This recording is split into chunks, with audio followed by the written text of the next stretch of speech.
must still be here.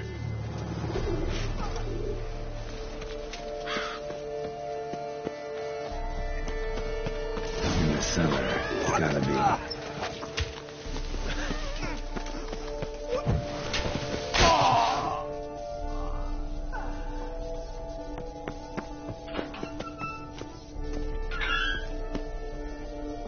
Took a lot of strength to batter this down.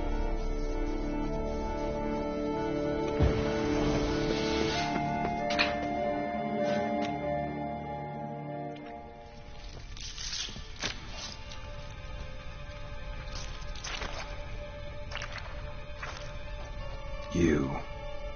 Saw you at the inn.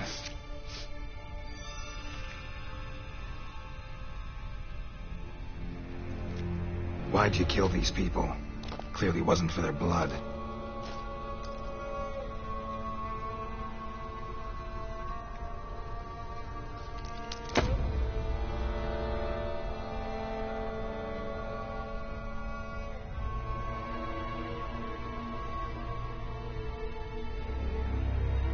We don't have to fight.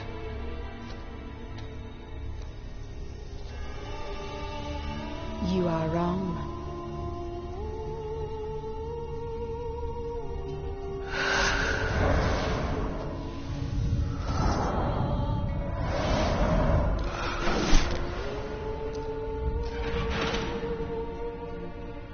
I cannot let you leave.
Stinks.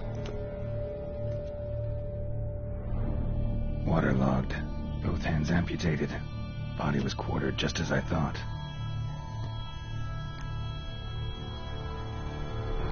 Laid in water for some time. Head swollen, and something took a few bites out of it. Something in the throat. A pouch, bulging with coins. Nilfgaardian florins, from several different provinces. If the murderer did this, means we're dealing with a sentient, thinking beast.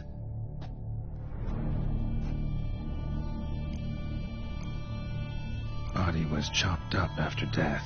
Blows struck with great force, but bones sliced through, not crushed. Creature that killed him had long claws, sharp as a witcher's blade. First sank its claws into the victim's heart. No Bruxa did this. Third hand. A spare? Except it's clearly not the victim's. Guardsmen must have not noticed it as they picked everything up. How's this possible? Still warm. Blood still flowing. Several monster species can regenerate. Never heard of that happening to their severed limbs, though. Or of their limbs seeming completely alive after so much time. Examine the tissue more closely later. Might learn something.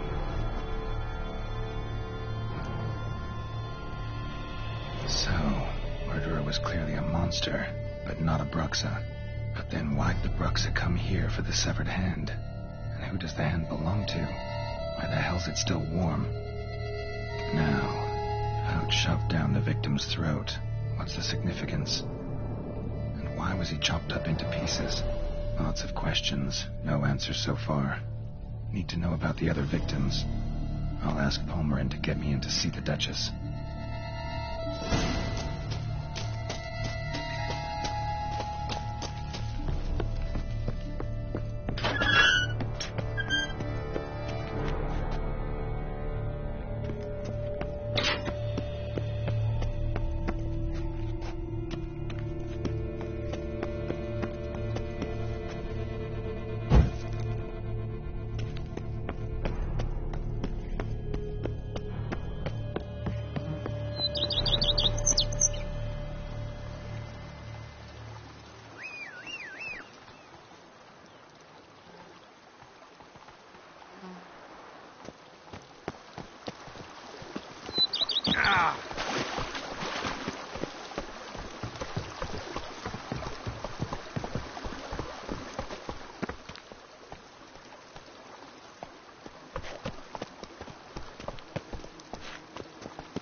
Giddy up.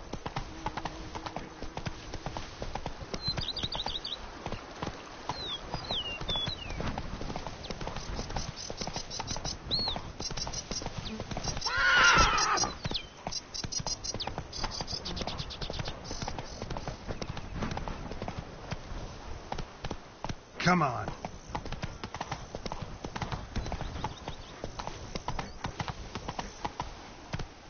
Let's go.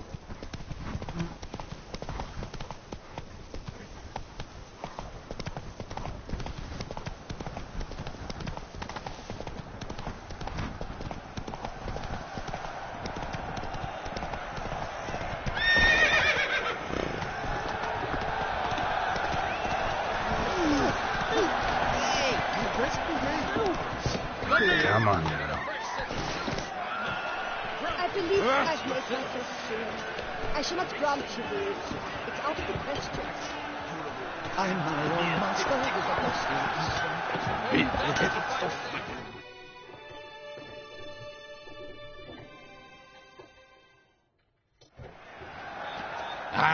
the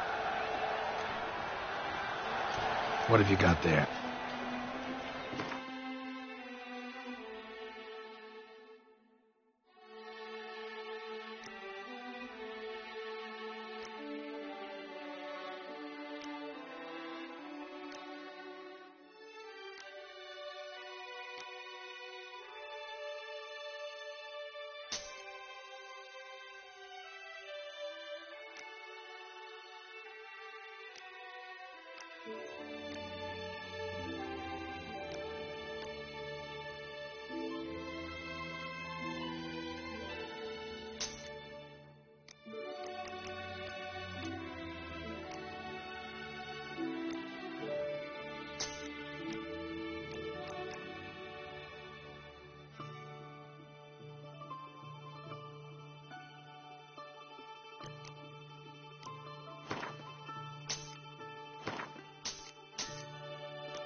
So long.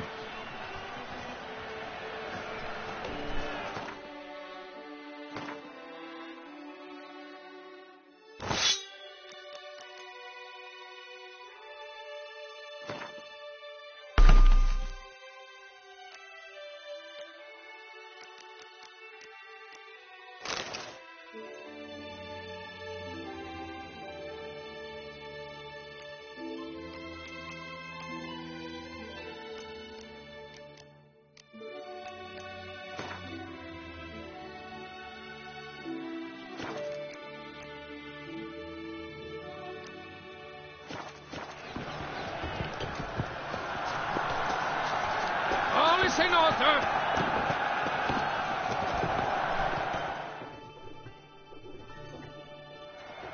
Abercrombed and greft of... Let's see.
So long.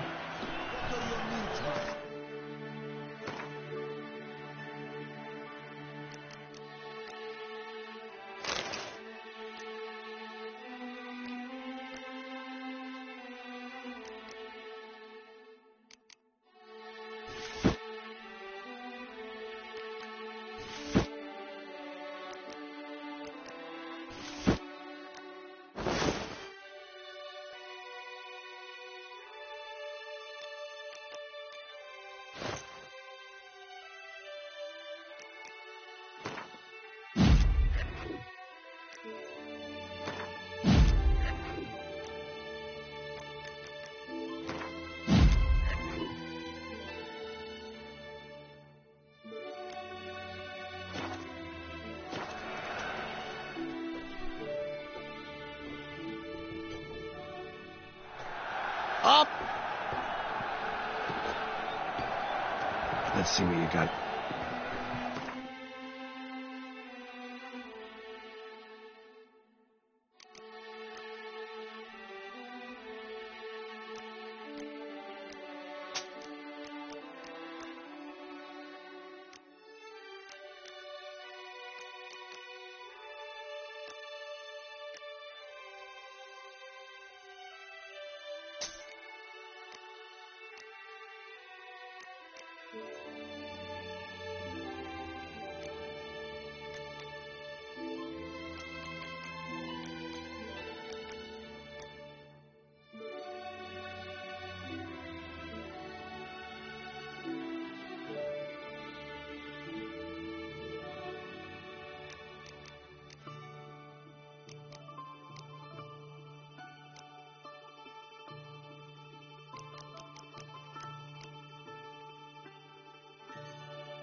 So long.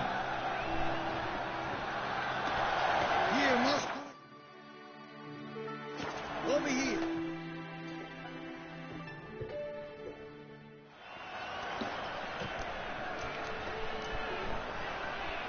Crap.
Craft something for me.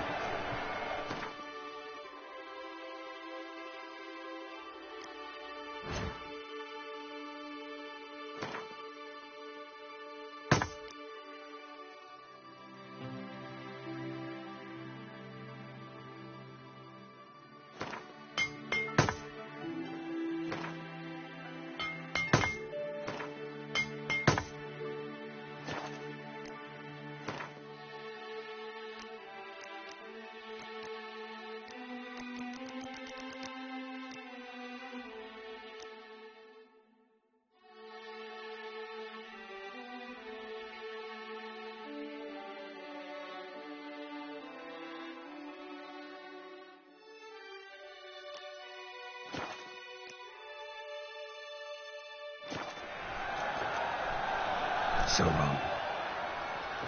Here, must connection. Over here.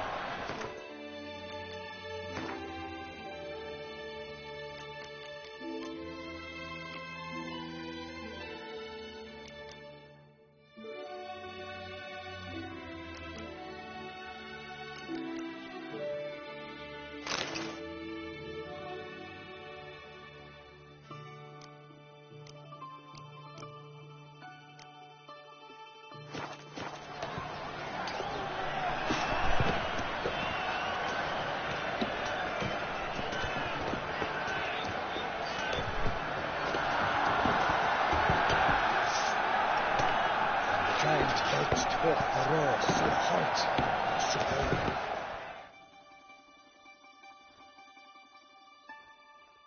Need to speak to the Duchess, urgently. All right, you scamps. Store is done.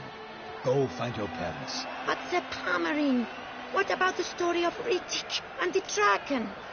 A tale's for another time. But take a good look at the man who stands before you now.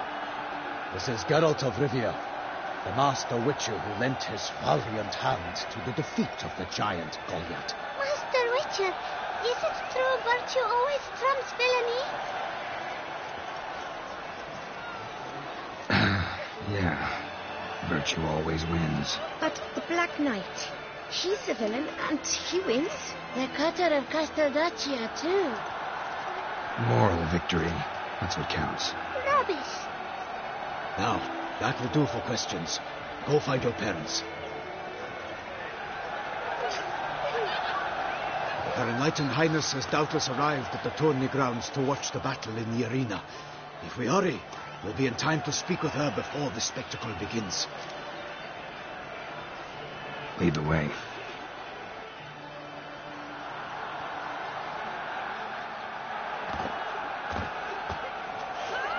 Who's fighting? Nilfgaardian gladiators? Close, but not quite. As we'll soon see. Someone's gonna fight a Shalmar with only some bells on its tail to confuse it, slow it down.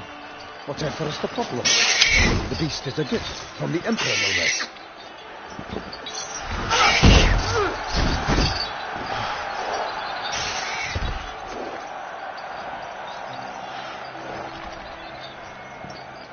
Sure hope you know what you're doing.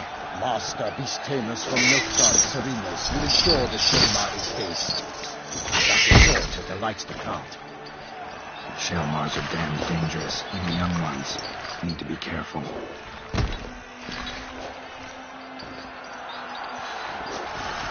Let's go.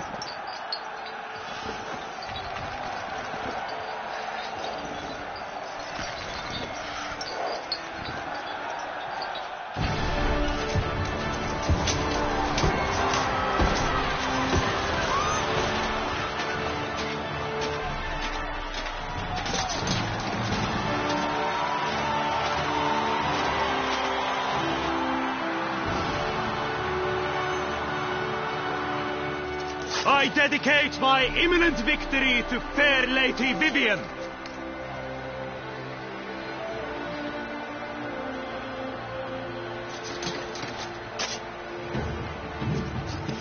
It's begun.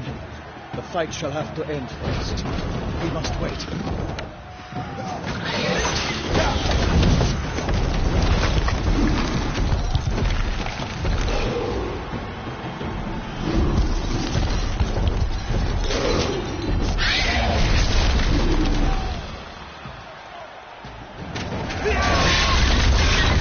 Got a bad feeling about this.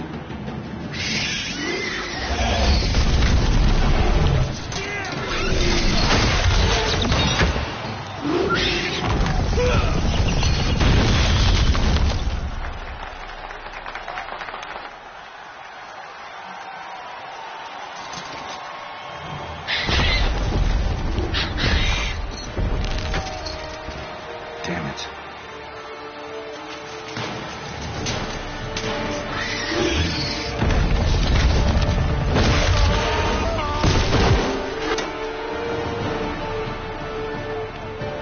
We have to help him.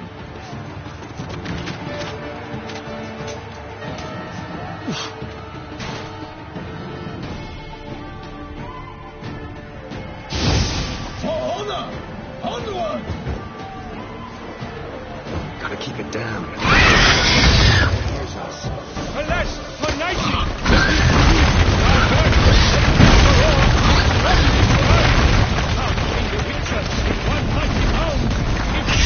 To the beast, its plans confirmed! The fate of the beast has been weighed by the gods! So the witness has triumphed against all odds!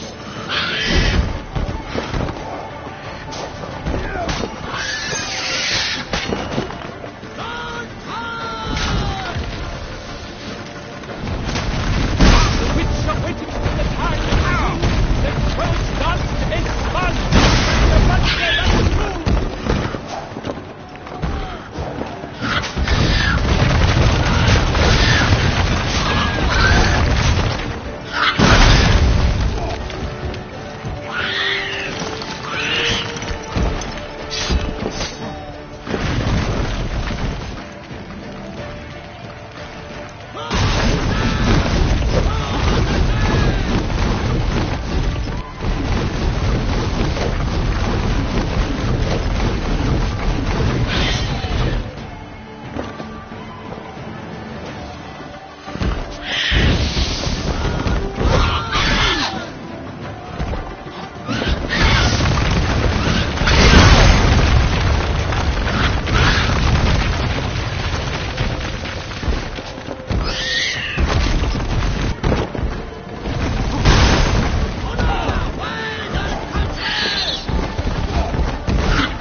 that Shelmar lies defeated by Geralt of Rivia, master of the witchering trade. Behold, as the last gasps of life seep from the beast.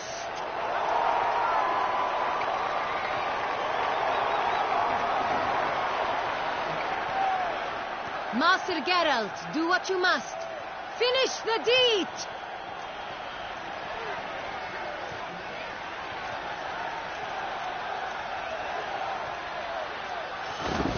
It suffered enough.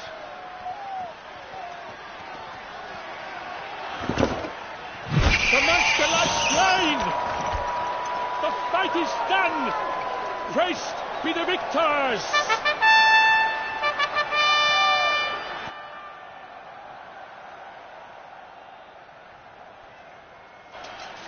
Forgive me. I am not as nimble as in my younger years. You fought bravely. Thanks for your help.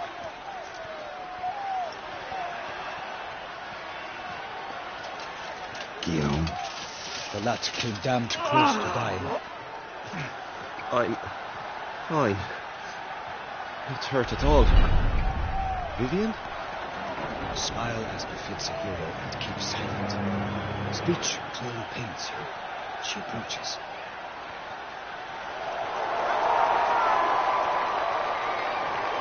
Geralt.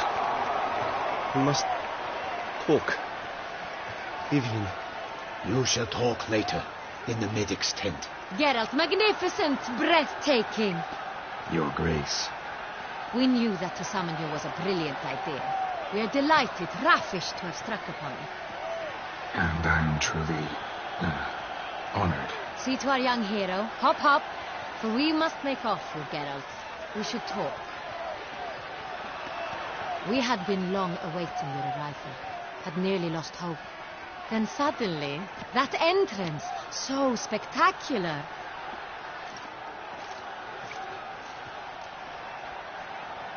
Your Grace. Shelmars are dangerous creatures, even to knights in full-plate armor. Nonsense. In Toussaint, knights have battled beasts for mere glory since time immemorial. True. Guillaume suffered a few bumps, scars, and bruises, but in return gained eternal glory as he who slew the monster. Mm-hmm. What about the crowd? Say the Shelmar had vaulted into the stands. Would have been a massacre. Geralt, though we value your fortuitous intervention in the arena, we would remind you your services have been retained, and as shall soon become clear, you will be generously compensated for completing another task altogether. Your Grace, my contract. I'd like to discuss it. Naturally, but not here. We shall need Damien. He led the investigation pending your arrival. But wherever could he be? Come, we must find him.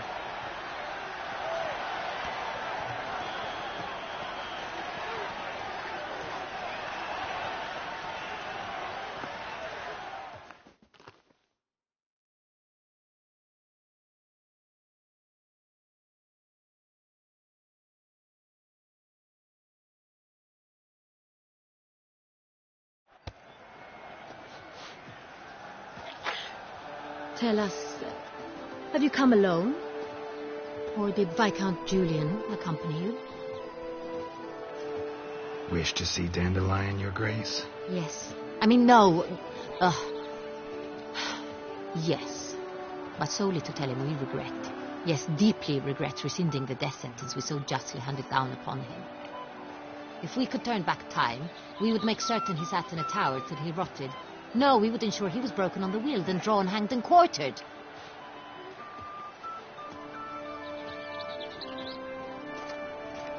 Ah, the very man we would entrust with these tasks. Damien de la Tour, captain of my personal guard. Your Grace, Witcher. Greetings.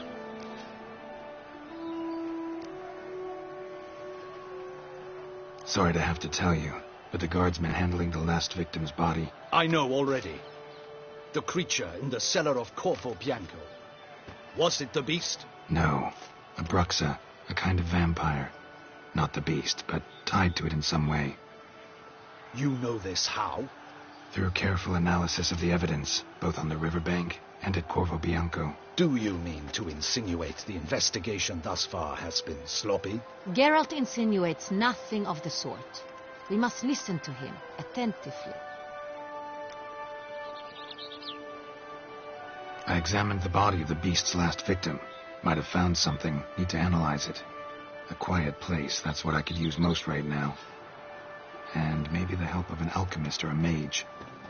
Also like to hear all you know about the previous victims. Take it Sir Delatour is my man for that. Firstly, call me Damien, please. Secondly, you should know I spoke against summoning you here. I've heard much about you. You bring trouble, or thus far have, always. And we've enough trouble as it is. Yet we are capable of defeating the beast on our own, without an outsider's help. I've no doubt about it. Damien, we settled the matter of the Witcher's employ some time past. Definitively. Since you have broached it nonetheless, let us discuss Geralt's pay. Are the legends true? Do Witchers usually demand that which you find at home, yet did not expect? Yes, Your Grace. The law of surprise. Time-honored. We shall be content. The surprises we encounter on a daily basis would be of no value to one such as you. What awaits at the palace are edicts to sign and portraits of suitors from far-off lands. I fear you would find little use for either. Thus we've decided you shall receive the deed to a vineyard, Corvo Bianco, and the sum of coin. You will doubtless consider this adequate. Title to the vineyard shall be given to you at once. Surely you'll need lodgings while you hunt. The coin, however, will be yours only once you have slain the beast. Lovely, generous gesture, Your Grace. Corvo Bianco. Isn't it the Duchy's temporary morgue? Is it now? The Chancellery's bungled things again, we fear. Not to be left unsupervised for one instant. Yet, in its mood, a morgue should present minimal problems to a Witcher. What's more, nothing enhances a wine's reputation better than a grim legend. Thank you, Your Grace. I accept the contract, of course. But as I said before, I'll need some information. How'd it start? Who was the first victim? Crespi was the first to die. He was famed once for his many glorious tournament victories. Then he grew old, hung up his sword, and took to winemaking. Crespi was not loved by the wine merchants. He was ruthless in business and thought to cheat many a time. He asked us for a dispensation from all court ceremonies. We did not grant it. We could not. Once you've taken the oath of a knight, you remain a knight till death. How'd he die? Where'd they find the body? Quite unusual, the circumstance. He was at a feast when suddenly one of his fellow feastgoers noticed he was missing. The town watch found him an hour later, on his hands and knees, propped against the town pillory, his sword hanging from his neck. He had died of wounds inflicted with claws, not a weapon. Blows of great force. So he died suddenly, but the body was on its knees, meaning someone posed it. So it seems. Second murder. Tell me what you know. In the city there are certain nooks. No one reasonable ventures there after dark. Ramon Dulac's corpse was found in one such place. With the first murder, terror gripped the city. Its inhabitants grew wary, kept to safe areas. Consequently, news of the second victim came to us from a group of concerned cut-purses. Criminals fear the beast? Telling in a way. Take it you've excluded the possibility that Ramon died at the hands of these bandits. Do you believe me an amateur? Not hands, but claws killed Ramon Dulac. The wound was deep, clean. His body was found in the gutter, dressed in nightshirt and cap, a pillow placed under his head, and his sword replaced by a bed warmer. Ramon Dulac, a knight who but a dozen years past was an advisor to our father, the Duke. Someone went to a lot of trouble to make him look ridiculous. Maybe revenge was the motive. It's not out of the question. Dulac had shady dealings with the criminal underworld. But no one ever came forth with concrete proof of any misdoings. So, first two victims were knights, best years behind them. The same could be said of the third. Sir Delacroix was wont to claim that in modern times knights face new challenges, enterprise being the latest addition to the chivalric virtues. He made a veritable fortune in the grain trade. Palmerin even nicknamed him Sir de la Stinchi. Found a coin pouch on his body. Contained florins dating from various times, hailing from different provinces of the Empire. Delacroix loved coin, true, but had no patience for numismatics. Lots of similarities between the victims. All the bodies were found in strange places under extraordinary circumstances. Seems the murderer, whoever or whatever it is, has some meaning to convey. These were honorable men. We are horrified by the disdain, the disrespect with which they were treated. These were knights of Toussaint. Blast it. Might be the point. From what you say, none was a model of virtue. Ever considered that's what the beast's trying to draw attention to? All the murdered men were knights who swore fealty to the 5 chivalric virtues. And even if the... Knights of Toussaint swear fealty to what virtues exactly? Honor, wisdom, generosity, valor, and compassion. Beast seems to be pointing up moral decay, denouncing it. Victims were all humiliated. Might have been murdered to emphasize their lack of specific chivalric virtues. Honor compromised by the pillory. Wisdom by ridicule. Generosity by a coin pouch shoved down a throat. It seems to fit, true, though not perfectly. Can't discount the theory if it's on the lips of everyone in town. Say our reasoning's right. Next murder will be just as showy and denounce the victim's lack of the 4th virtue, valor. We can also assume that victim will be an elder knight. Let's think. At the moment, all the knights are either at the tourney grounds or in the palace gardens. Our annual hare hunts shall begin there shortly. Have you heard of the custom? Milton mentioned something. Seemed excited to prance around in a bunny costume. Not sure why.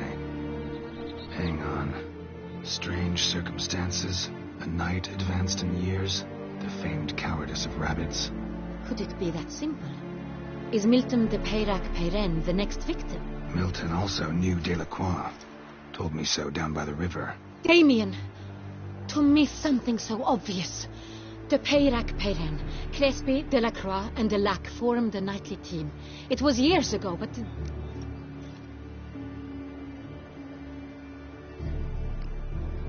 They were a team? They were close friends, tightly knit, and as such earned the trust of our father, the Duke.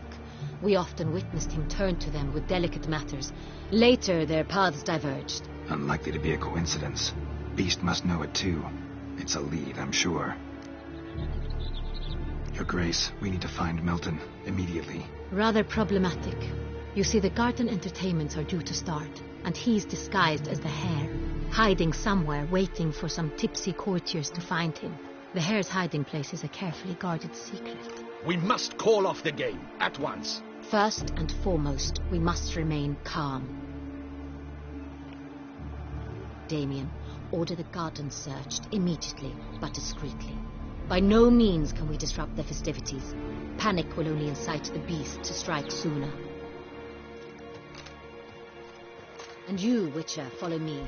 My gardens, my night, I shall take the fall. A murder is out of the question. I will not allow it. Not near my palace. Horses? Ready our horses!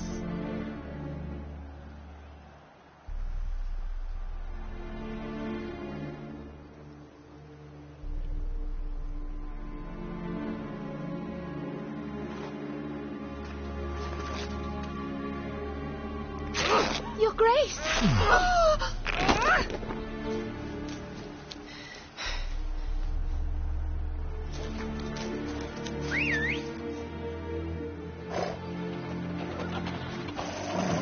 What the hell? Why, I should... Your Highness, Mind it doesn't get wrinkled. Onward!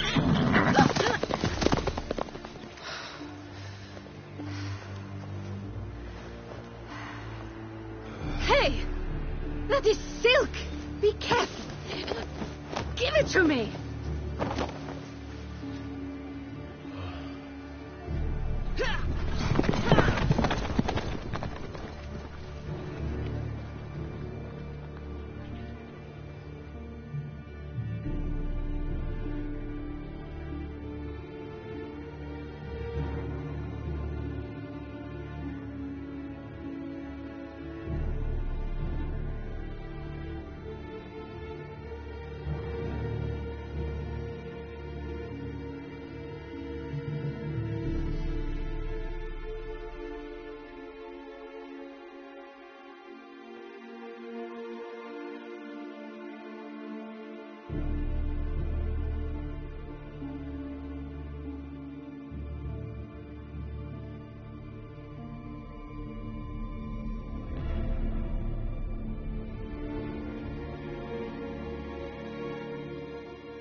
Your Grace seems right at home in the saddle. The wind!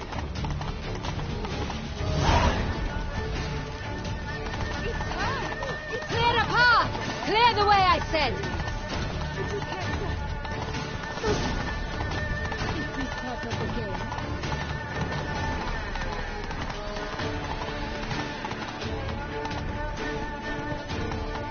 It's here! Just round the corner! Hurry! We must go to where the game is being held. The participants must find the unicorn's horn.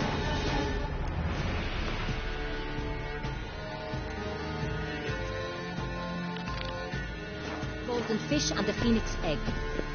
With these in hand, they can deduce where the hare, Milton, hides. Mean we need to find those things too? We've no other option. But time is of the essence, so we shall have to break the rules.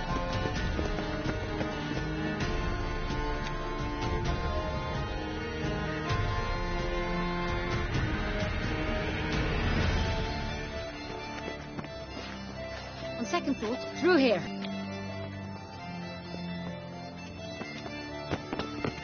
I shall show you where the hunt plays out. Then we will split up. You will get hold of the unicorn horn and the golden fish, while I nab the phoenix egg. That will be quickest. Golden fish. Do I need a rod or a net? Please, Captain. It's not a real fish. Look there, towards the water. See the lights? The hunters are trying to hook the fish with boats. You must simply dive in and find it. The unicorn. How do I catch it? It's terribly skittish, true, but I'm sure you will find a way to earn its trust. It runs around over there, look. The golden fish and the horn both contain things or clues that will help us find Milton. Once you have fish and horn, find me among the other phoenix egg hunters. All clear? Then let's get to it.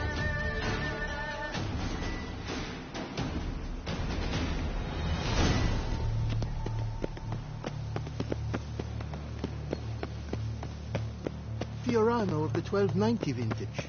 I do encourage you to try it.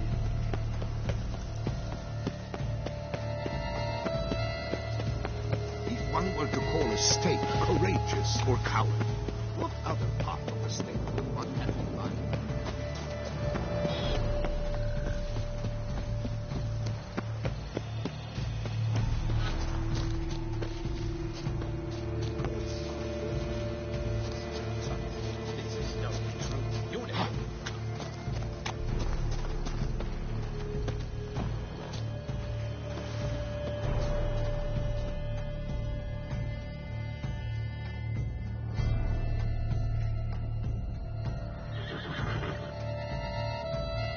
Perhaps an apple will work. Or some sweets. We would not be in this predicament, dear sister, were you still a virgin.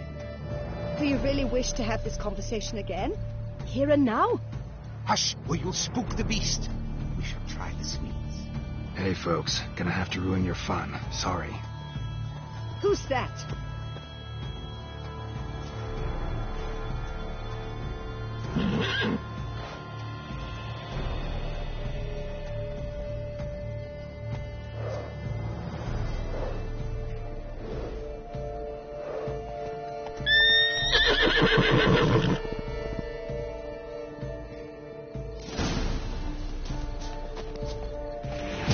Come on, stay calm. Shh. Easy now.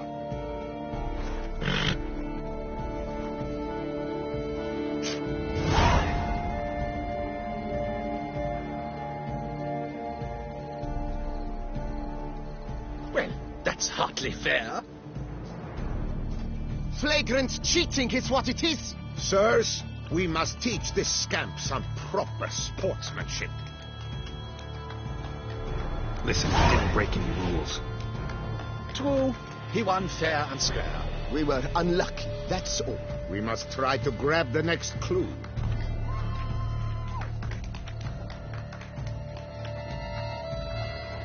Gardens are huge. Be better off on horseback. Unworthy. Entirely inappropriate behavior. A complete collapse of social norms.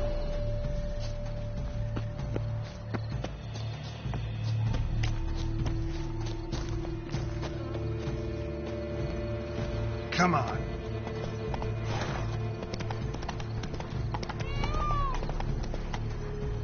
Giddy up.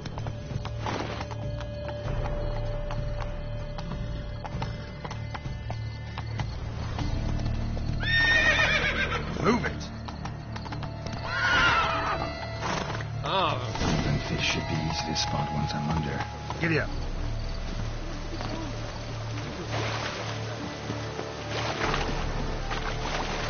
What the blazes?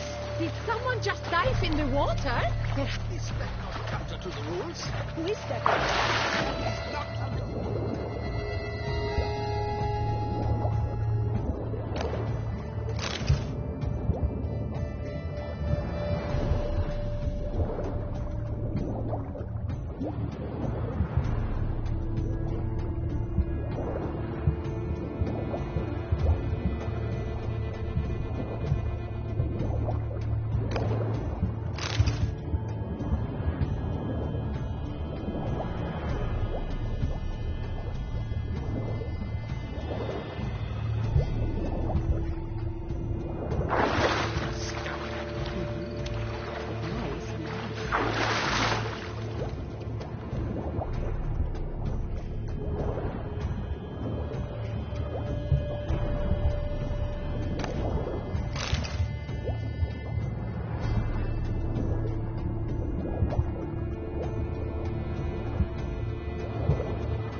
Hey, wait.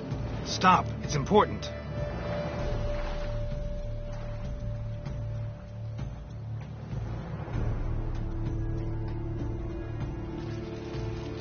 King Cormorant, sire, accept this offering we bring. prithee cast upon us your merciful eye, and bear before us its secrets. As the moon is heavily coursed of trace, in my domain I await that moment of grace, when a soul of good or ill repute brings me a gift, fitting tribute.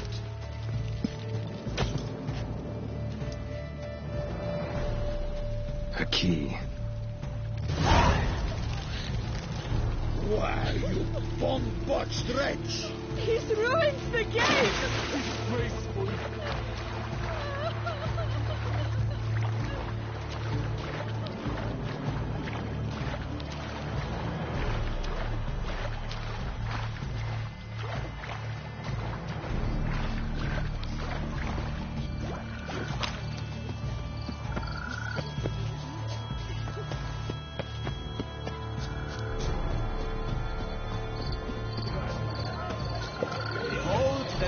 From faraway Zerrikania. A predator wild, bloodthirsty, and ferocious.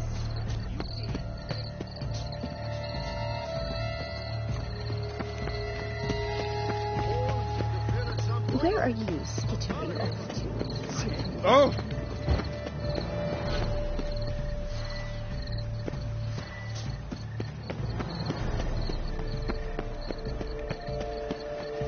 Take good care.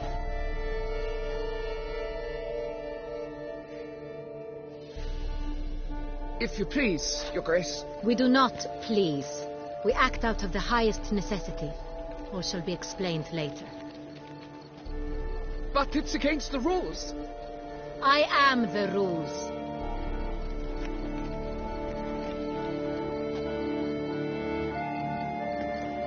Geralt! At last. Got a key and a clue. And I've another. Show me yours.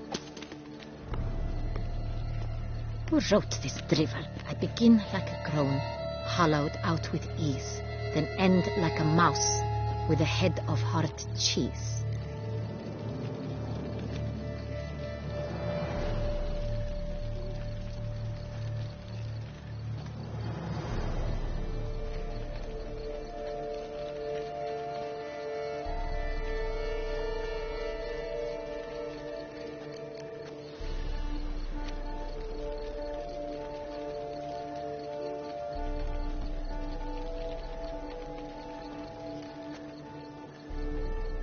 Let's see. Grown.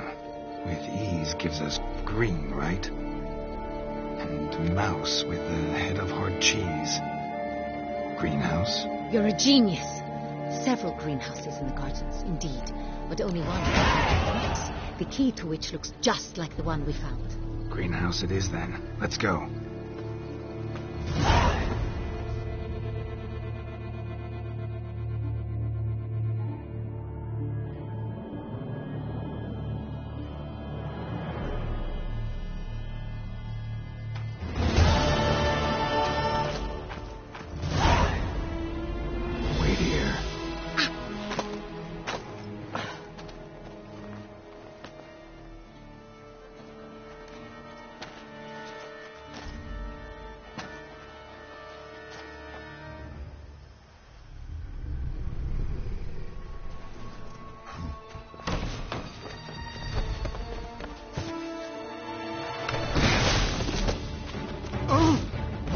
Butch?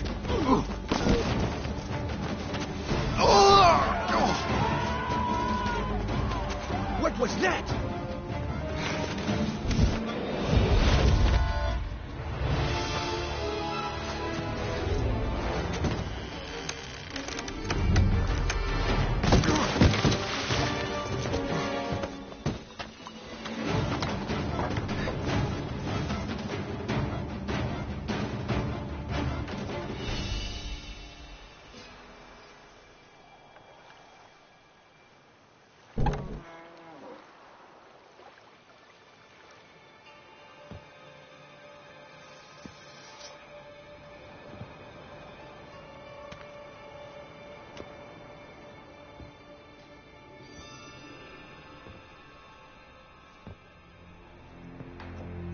I'm here.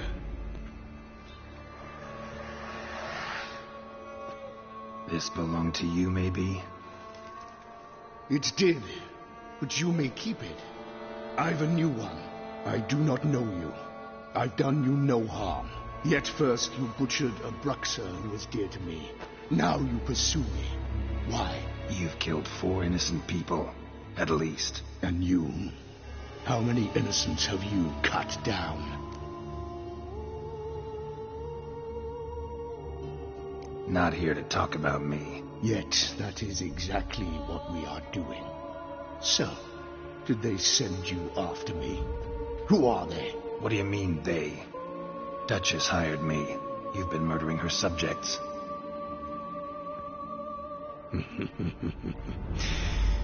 Is it as simple as that? I would ask you to convey to the Duchess that I've but one victim left, but you'll not get the chance.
To stay where you are. Regenerate. I know you're in trouble.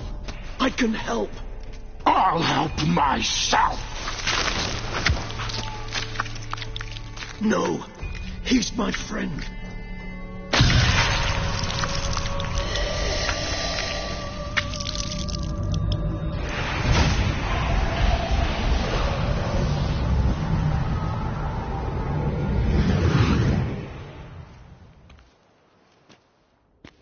Yes, Geralt, it's me. Regis? You all right? All is well. All's in order. Wounds such as these heal on vampires in moments. But we've not seen one another in ages, my friend. At least in human terms, that is. How's this even possible? Last I saw you... I was a bubbling, shapeless smear, having been rather spectacularly melted into a column of a certain castle. In somewhat better shape now, as you can see. Hardly peak form, mind you, but were I human, folk would think me a demigod, I dare say. I'm sorry. What happened, it was my fault. Never got a chance to apologize. No need, Geralt. Bygones. I did not have to join you on that expedition. No one twisted my arm. Miraculous regeneration. How do you manage it? I had help. From the one you hunt. Him? How? And what have you been doing all these years? Not the time nor place for such stories. I suspect we'll get a chance to speak at ease and at length later. Now, however, we must deal with the reason that brought us both here.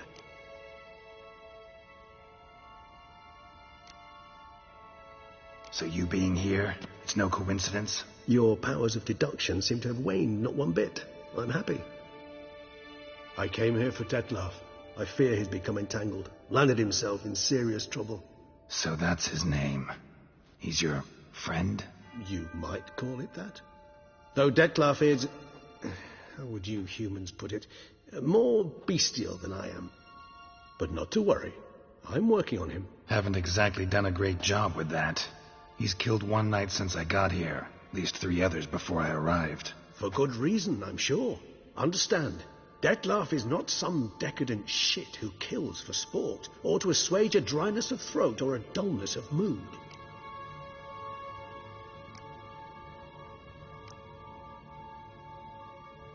Everyone's got their reasons, but he's crossed a line. Want him to stop. Don't give a damn why he's doing it. Perhaps you should. Motivations change the contours of all situations. A thief who steals to feed his family versus one who steals out of greed. Would you not treat them differently? You mean to suggest Dettlaff's killing out of some worthy, dire need? I merely suggest he's not a bloodthirsty monster who murders simply for the joy of it. That's just not him. Despite appearances to the contrary, you two are quite alike. You've both noble hearts, yet you both are wont to perform ignoble deeds. When circumstances force you to, of course. Remember the year 964? That was 3 centuries ago. Blind fear gripped Rivia, Lyria, and Spala.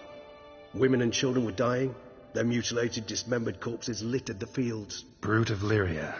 Read about it. Chewed up almost 200, then fell to a common poacher supposedly armed with a dagger blessed by some prophet. It fell to Dettlaff, who then found a poacher asleep in the brush near his snares and dropped the fiend's corpse at his feet. And thus, a legend was born.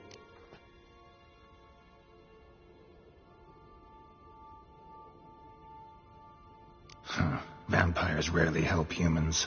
Must have had his own agenda, hunting the beast. You err. He slew it for one reason alone. The monster killed a lad who once, in the street, had offered Dettlaff an apple, expecting nothing in return. Terribly noble of him. You do not have a monopoly on altruism, my friend. Vilgefortz melted my body. Dettlaff found what was left. As per our codex, he had a choice. To leave me where I was, or to care for me and nurture my remains. He chose the latter. Regenerated me at no small expense in his own blood. Do you know what that means to a vampire? The gravity of the endeavor? Probably same thing it means to a human.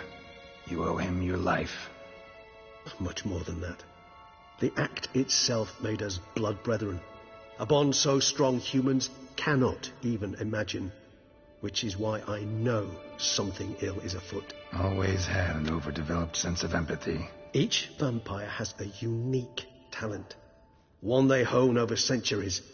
It's precisely what renders us so difficult to classify. Dettlaff's trump card is his herd instinct. His tribal propensity. In point of fact, he prefers the company of lesser vampires and shuns that of humans. If he walks among you, killing egregiously, it can only mean something's upset him. Immensely.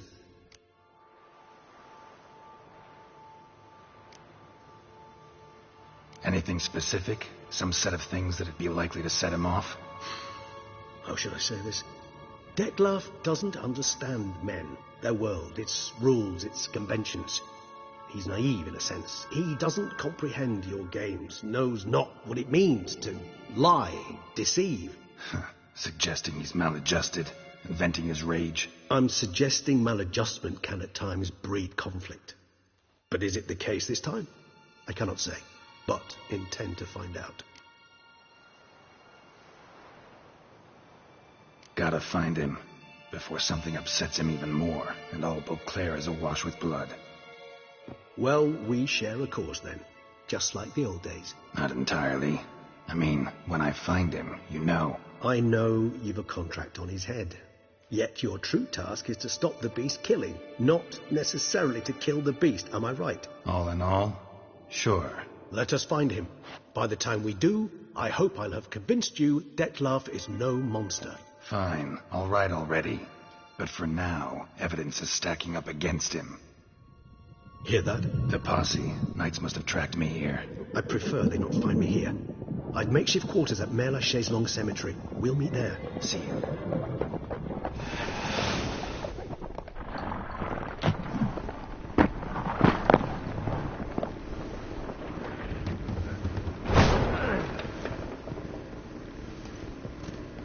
Witcher, we flew here as fast as our courses would carry us. Yet I fear we're late all the same.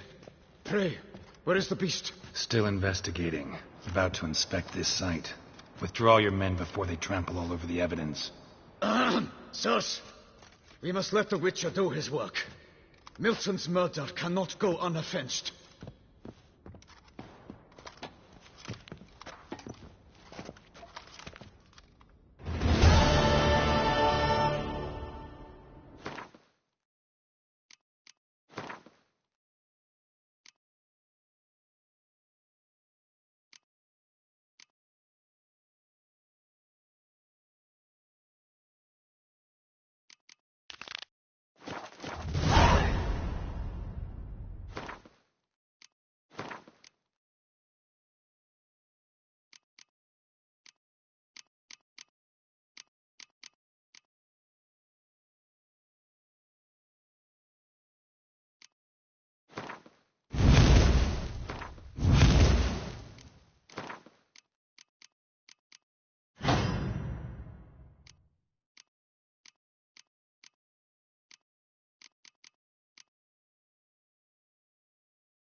must allow the Witcher to ply his trade.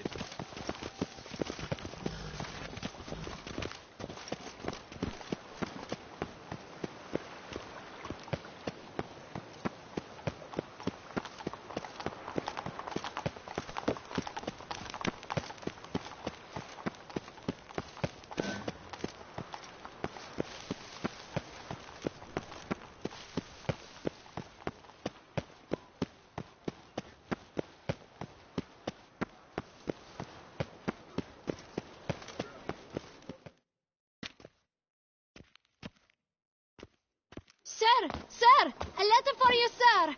Letter? Who from? Can't rightly say, sir. I was just to deliver it.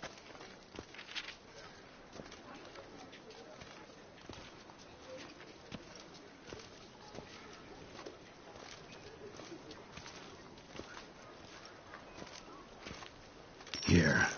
And thanks. No, sir. Thank you. And I truly hope I'll be of service again. My dear friend. I've been told you're on a jaunt to Toussaint. I do hope you don't overtax yourself during the wine festival. The effects of such exertion at your age can indeed prove most detrimental. I've come upon some information which might be of interest to you.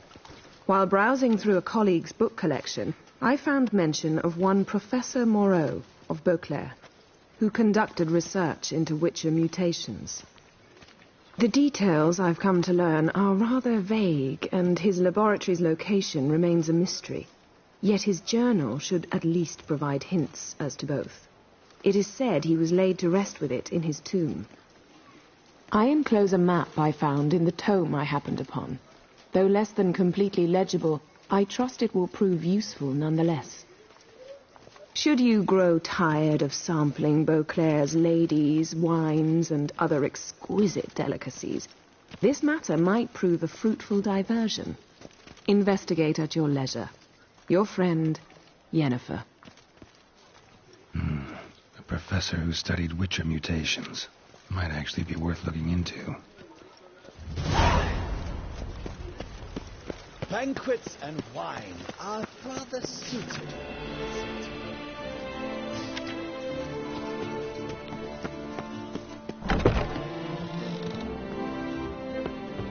143 Captain 2. Greetings, brave hero. I'm Geralt.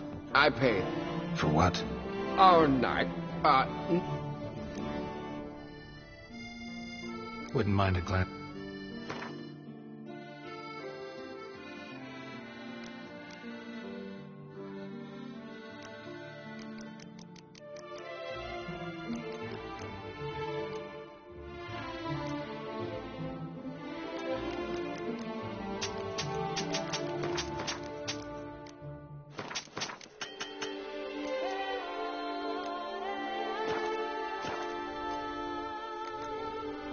Well, see you later.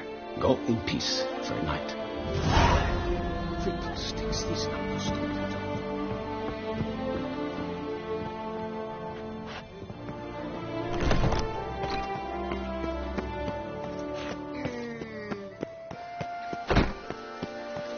You can't pull one over on me, Knight, love, and wine. Ah! Where are your manners?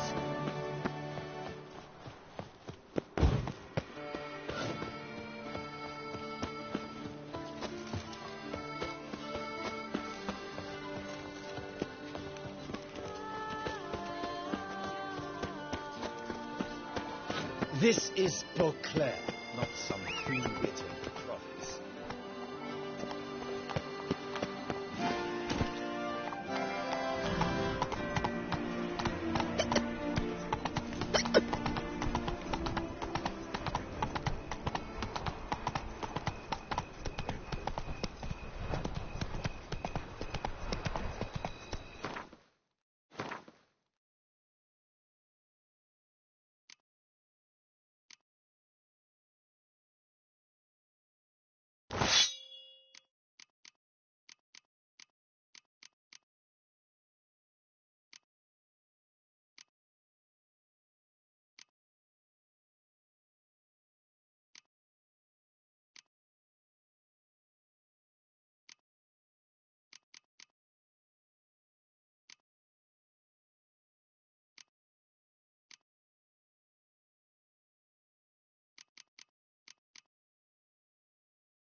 Run, Roach.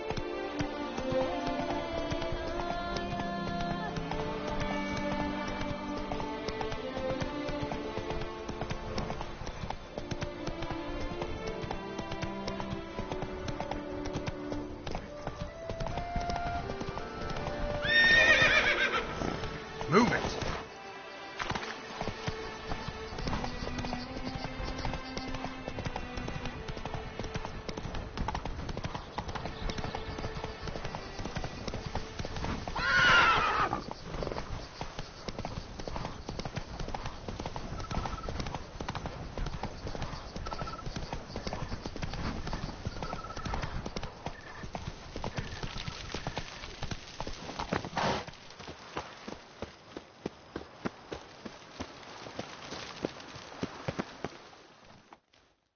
Welcome home, sir.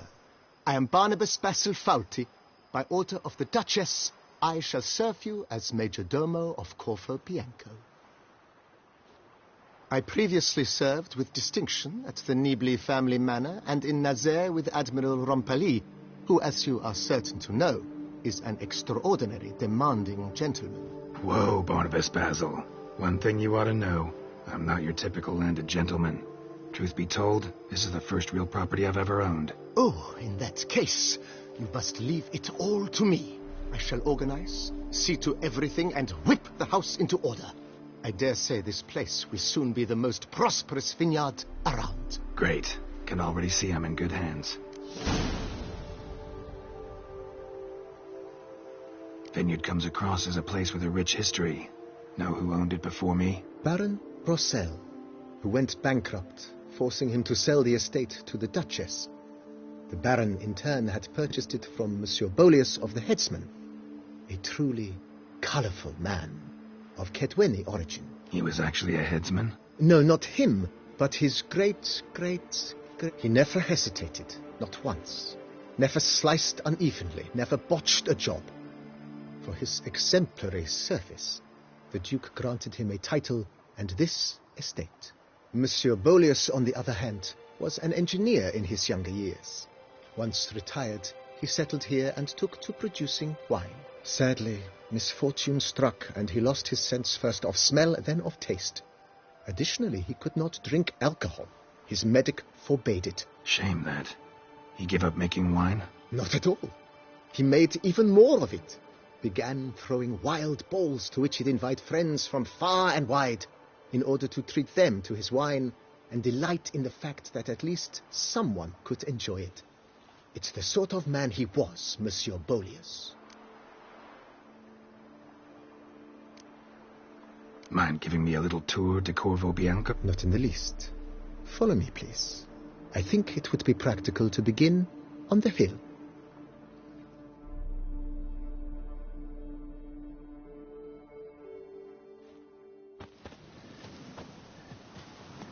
Behold, sir, your estate in all its splendor. Pretty vast. Indeed. And now, sir, allow me to show you a handful of interesting details. Follow me, please. Been a major domo all your life? Yes, I come from a long line of major domos. My father was a major domo, as was my grandfather before him, as was my great-aunt. In fact, she was the one to start the tradition. Great-aunt? A hard woman. It is said that already as a child, she knew where she was going and went there.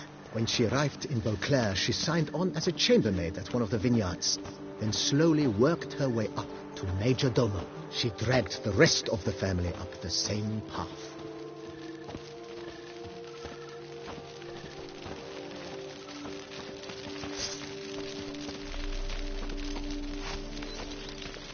Follow me, please. Follow me, please. Follow me, please.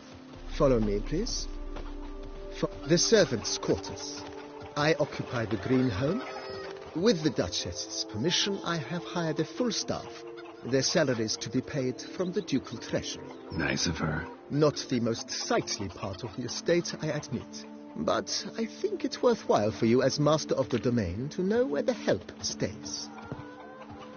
Follow me, please. Follow me, please. Follow me, please. Follow me, please.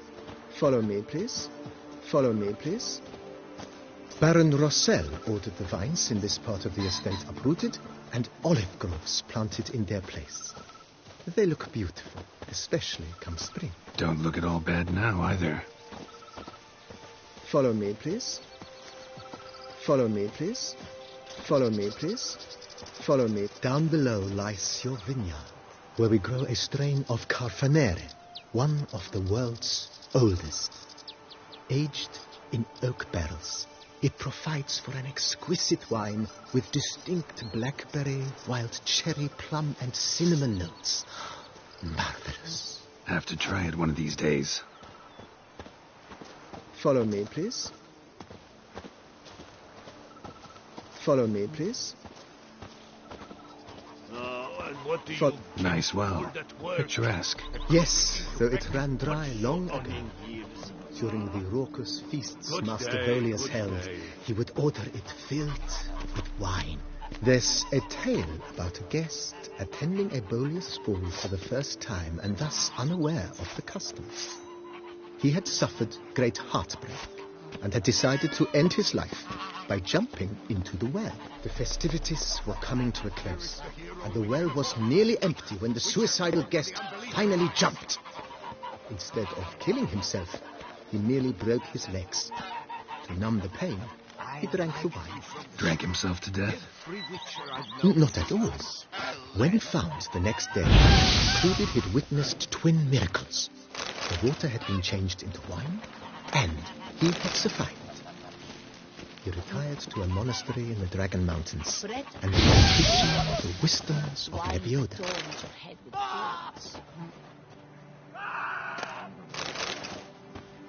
Brett, bring your step. Wine. Follow me, please. 1, 2, 1, 2, 3, 5, 6, 7, 8.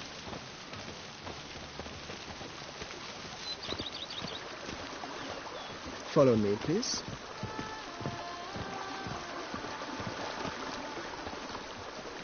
Something's in the wind.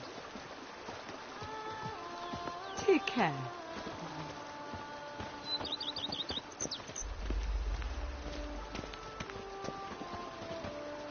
Monsieur Bolius, his wife Nina, kept a garden here.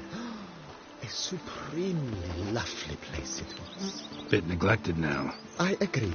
Yet nothing stands in the way of restoring it to its former glory, and once again planting it with herbs and other vegetation.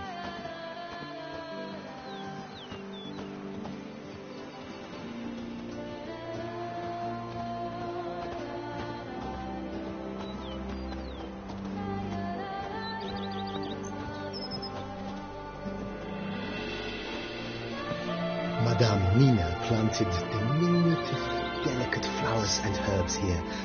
One might say their aroma still hangs in the air. You're quite the romantic, Barnabas Basil.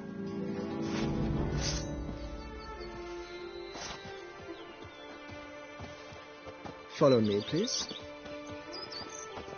Follow me, please.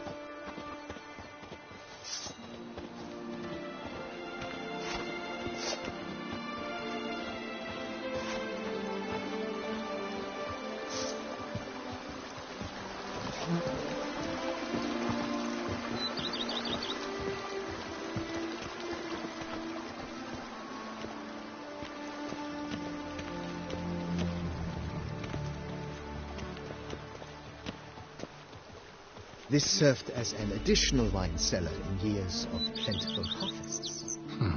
Bit of work, and it'll make a fine stable for Roach.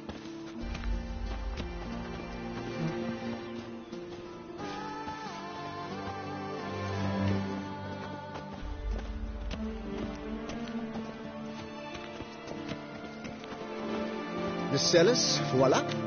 During Monsieur Bolis's time, wine was kept here, but Baron Rossel used it to store olive oil as well. I took the liberty of cleaning up the mess, which I made while fighting the Bruxa. Thanks, Barnabas Basil. Appreciate it.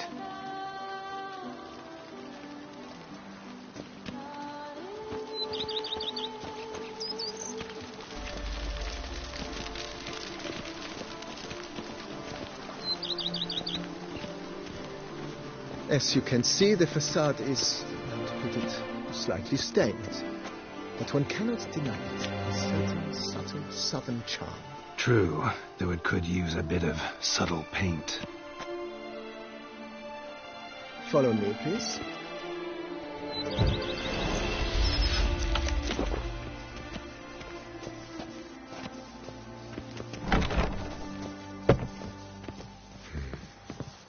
And welcome inside. On the left is the master bedroom. On the right, the dining hall and kitchen. Upstairs, you shall find the guest room, currently used for storage. Not a bad idea. At the moment, the house is only minimally furnished. Yet I believe we will, together, devise some innovative arrangements. A few paintings, for instance, would breathe new life into the abode immediately. With that, sir, you've seen the full lay of the land. Corvo Bianco is a beautiful estate. Though one must admit, time has taken its toll. Forgive me for being forward, but if you were to choose to invest a small sum towards its beautification, consider me at your service on the matter. Think I'll take you up on that. Be sure to come and see you if I decide to do any remodeling. Mentioned the place could stand to be spruced up. Oh, most decidedly, sir. The question is where you would like to begin this rejuvenation. Been thinking about the outer walls. Maybe a fresh coat of paint or some patching. If I might dare to make a suggestion, why not start with a general renovation? I once oversaw such work at Admiral Rompelli's summer residence. The effects were simply breathtaking. Not only did the residence positively sparkle afterwards, but we also made room to display the Admiral's armor and weapons, of which he was a passionate collector. Need to think it over some. I understand, of course.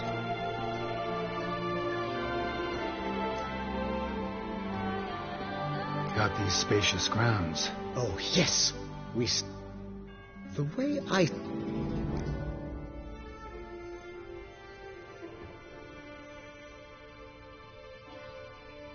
My armor needs work from time to time. Admiral Good. Order me up a table. Immediately, sir. I expect... Will you be needing anything else, sir? In my trade, my blades get dull pretty quick. Could use a grindstone. Professional... Of course. Then send out for one, please. A high-quality stone to be set up in the yard. Of course. I shall send a runner to town at once. I believe you shall be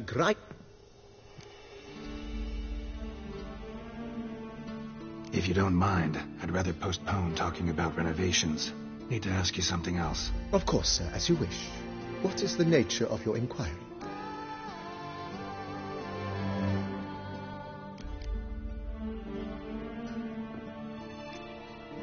That's all for now, BB. Thanks.